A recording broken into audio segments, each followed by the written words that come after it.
Hold me till I scream for every, and wash me over until my will runs dry. Send all your sins all over me, baby, baby, baby.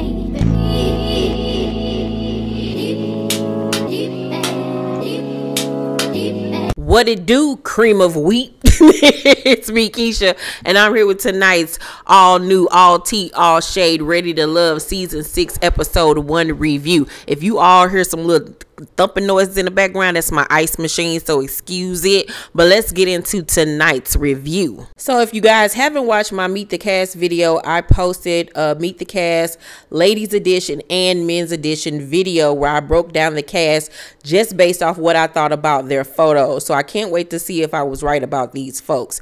This season of Ready to Love is in Miami. I'm loving the location. I must say that the cast, well, the women looked a lot better on camera than they did in the Meet the Cast photos. They did them dirty with them ugly ass pictures. They could have went to Sears and got better pictures than that. A lot of these guys are really gummy in the mouth. Every time they smile, all you see is gums. And I don't know about you ladies, but that's a turn off for me. So far out of the girls, I'm really loving Brandy. I'm loving her style. I'm loving her personality. She's funny. She's direct. I'm really vibing with her. Of course, Tommy tells them that by the end of the mixer, 2 people are going home. That's been the norm since this show started.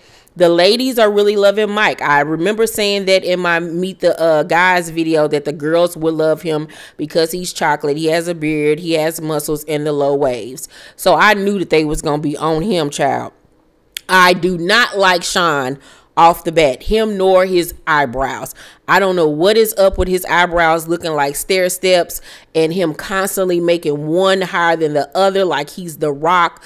They're just way too bushy. He's funny looking. He corny as hell. He doing too much and I don't like it. He couldn't even remember the girl's J name when they were sitting there having a whole conversation. She wasn't really vibing with him neither. Off rip so far, I would pick him to go home first out of the guys that night. No. Kayla makes sure that she shows the guys in her area at the pool her dunk. And I must say she had a really nice round mound. She likes Swayze. Not my type at all. He has his facial hair like he's in the military. I just don't like it. I mean, he got a nice body, but she, however, is a YouTuber. Do y'all know her? Do y'all know her channel? She says she has a very popular channel and she loves to talk shit. Then we go to LJ and he's having a conversation with Shakira or Shakira. I don't know how to pronounce her name. He seems like a genuine guy. I like his personality. He's from the Virgin Islands, but he's not attractive to me. That nigga knows. I'm sorry. It looked like a Herbert Hoover. That nigga better not ever do drugs because he cannot do one line. He would have to do a whole bag.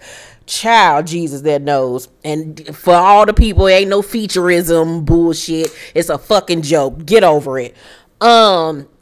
But overall, he seems like a nice guy. He really likes Shakira, like I said. They really vibed. She's really pretty on camera, especially in her confessional. She looks really, really pretty. Really wasn't feeling her look at the pool party. I didn't like her hairstyle nor her makeup. Her makeup was trash. But in her confessional, she looks a lot better. So come to find out, a lot of the ladies are loving Justice. They are really attracted to him. Once again, not my vibe. He just seems a little bit full of himself, a little bit too much. I don't know, but when he sat down and had a conversation with April, who is also very pretty in her confessionals, you saw a more calmer, realer side to him. Like they had a really genuine conversation because she asked him about his parents and he proceeded to tell her that he grew up in a single parent home via his mother. He never knew his father, and he said that it really didn't affect him because, you know, he became a father and he pretty much did everything that his father didn't do with his daughter. And he says regarding April that not only is she pretty, but he really enjoyed her conversation because she really dug deep and really tried to get to know him on a more personal level and not just on some surface bullshit. So it seems like they already have a connection. I'm gonna keep my eye on him though. I don't know about him yet, Bernie. I don't know. Tommy then comes in to let us know that Calvin, one of the gummy guys, had to leave early because he had a family emergency. So not only did he have to leave early, but he had to pull out of the competition. So I'm figuring at the end of the night, since two people were going home, they're not going to send one of the guys home because it was already, you know, somebody had to self-eliminate. Shakira, however, is not feeling Swayze at all. She feel like he's a jokester. He played too much, talked too much. The vibe just was not there or whatever. You know, I'm a person that joke around and play, so I could take his jokes. I just wouldn't have looked at him in a romantic way. But I could see why she was annoyed with him because he was kind of doing team too much a little bit. And like I said, his facial hair just really bothered me. The fact that he shaved it all off, and it just was giving me what's that movie, gentleman, what was that movie with Richard Gere, Officer and a Gentleman. Yeah, his facial hair was giving me an Officer and a Gentleman, and I just was not feeling it at all. We're then introduced to Devin. Devin is really good looking. I really wasn't feeling his haircut, but his body, his face, the tattoos, everything was on point.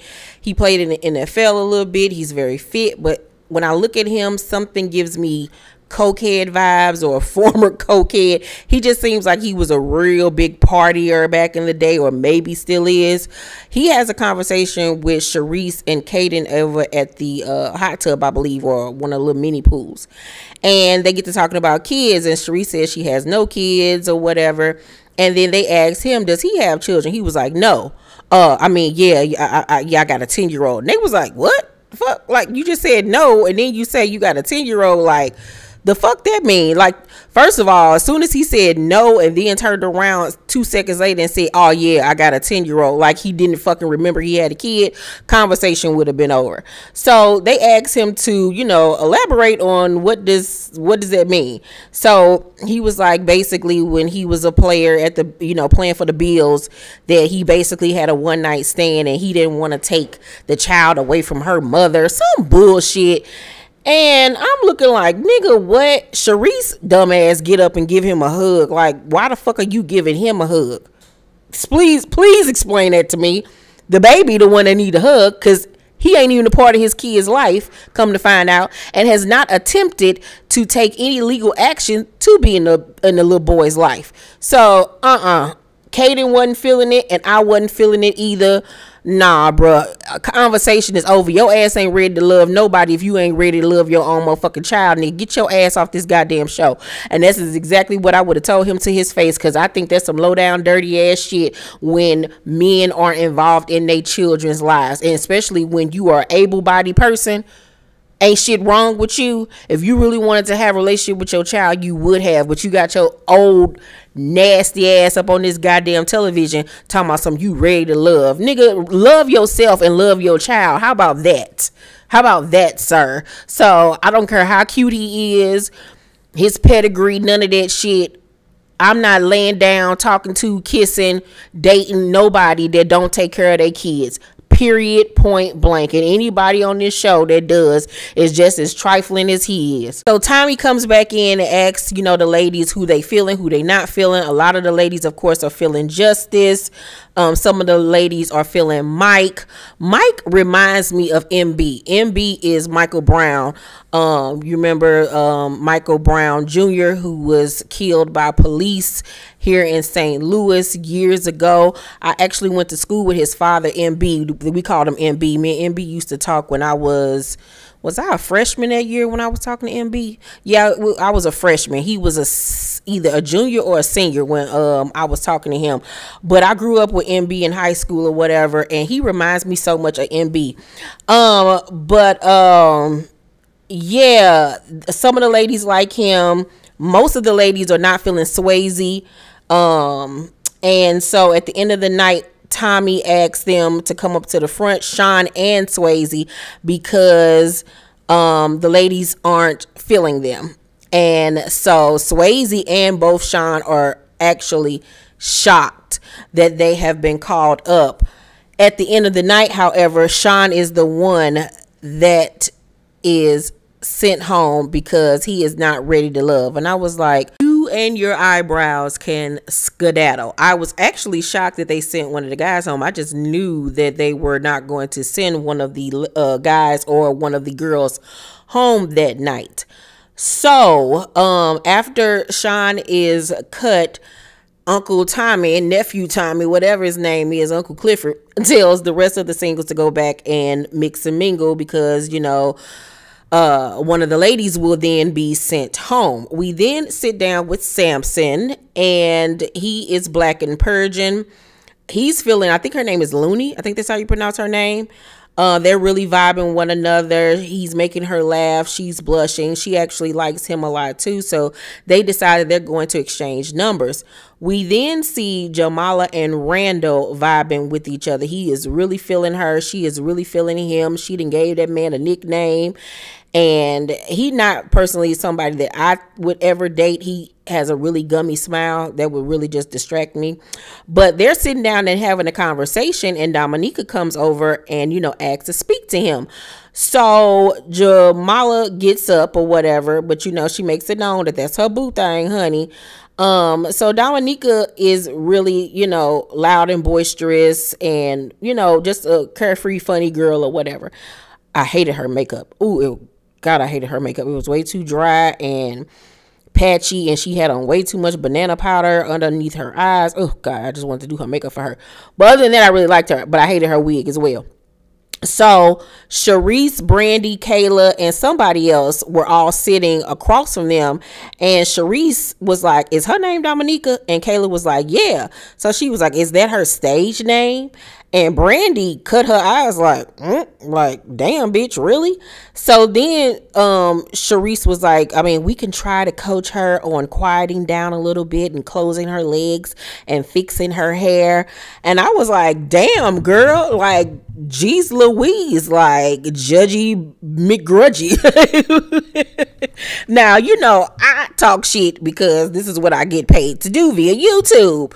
But I'm like, why you hating on her? She ain't did nothing to you. You know what I'm saying? Is she loud? Yes, but that shouldn't affect you and what you over there doing. Why you so focused on her? You need to be focusing on these men. And even Kayla was like, you know, I'm not here to, you know, be judging that girl. Like, I think we should give her a chance. And Sharice was like, I'm not here to get to know no woman or help fix no woman. I'm here to get me a man. Well, if that's the case, why are you even focusing on her in the first place, Miss Sharice? You need to calm the fuck down, ma'am. But while she was sitting there once again talking shit, Brandy was side-eyeing her because now all you doing is letting the other girls know that you're not a girl's girl and you're bitchy. So I wouldn't even fool with her if I was on the show and I found out that she was talking shit about people like that on day one. But Kayla in her confessional was like, oh, I'm for damn sure going back and telling Dominica what Sharice was saying. And I was like, here we go. This about to be some bullshit. But Randall in his confessional also was like, you know, Dominica is kind of loud, you know, but he, you know, sees her more as like a homeboy, not anybody that he could see himself dating, which is unfortunate for Dominica. So far, it's looking like she might be the one to go home. Sharice then goes over and talks to Mike, and she really likes him physically. He's her type, you know, chocolate, muscles, all of that good shit. As they're sitting down talking, he tells her that he has 3 children by his ex-wife, and he asks her, does she have children? And she was like, I got a dog. And it's like, what? Like, make it more obvious that you don't want children and that you don't like children. Now, it's one thing if you don't want any more children, but that came across like, I don't even fuck with kids. I don't like kids. So if I was a guy, this conversation is over by the way that you responded, because I have 3 fucking children. I don't like Sharice so far. Her attitude comes across very stank. She act like she the shit. And girl, the juices ain't coagulating in that face for you to walk around thinking you highfalutin, high shit, girl. Girl, bye. So Mike wasn't really feeling her. And a lot of other guys weren't really feeling her neither. They felt like she was just aggressive and mean. When Tommy comes back and talks to the guys, most of them say that they are feeling Kayla and Jay. They are like the tops for most of the guys. April, Dominica, and Sharice are in the bottom. Like I said, a lot of guys felt like Dominica was too loud and that Sharice was mean, like she gave across bitch vibes.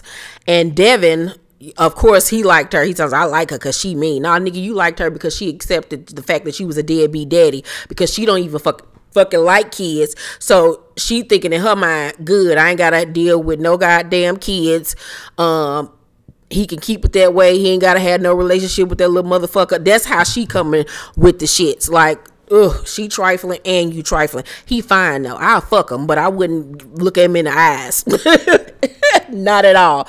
So at the end of the night, Tommy calls up Sharice to be cut. She is shocked when her name is called, and Dominica is called up too.